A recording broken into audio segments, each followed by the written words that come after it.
5 choses à ne pas faire dans le couple pour garder votre couple romantique et béni.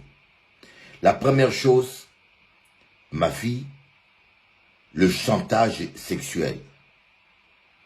Il ne faut pas utiliser la sexualité comme une arme. Punir ton mari avec ça, se livrer à des chantages. C'est quelque chose qui est sacré. En faisant ça, tu pousses simplement ton mari à aller ailleurs. La deuxième chose, il ne faut jamais mépriser l'amour et la gentillesse de ton mari. Quand tu as un homme gentil, un homme qui t'aime, il faut l'encourager et l'exprimer ta reconnaissance. Lui montrer que tu apprécies beaucoup sa serviabilité, tu apprécies beaucoup sa gentillesse. C'est très important, sinon tu vas le décourager à le faire.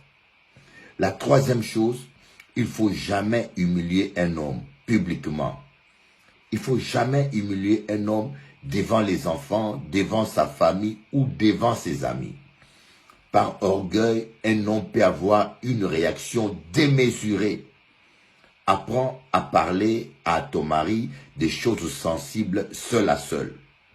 Troisièmement, il ne faut pas faire trop de bruit à la maison. Il ne faut pas faire trop de bruit.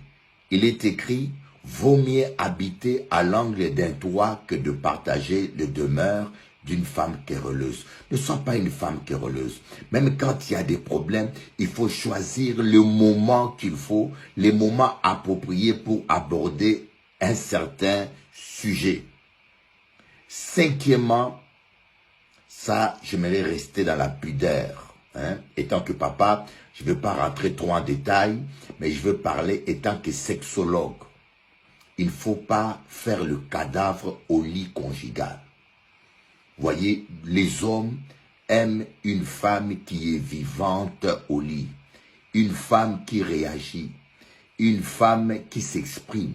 Apprends à exprimer tes émotions. C'est pas simplement du mensonge, non. Parfois, c'est de l'encouragement. Parfois, ça stimule un homme. Et n'oublie pas que le sexe est à 90% psychologique. Tout se passe dans la tête. Que Dieu vous bénisse et que Dieu vous aide à persévérer et à tenir ferme.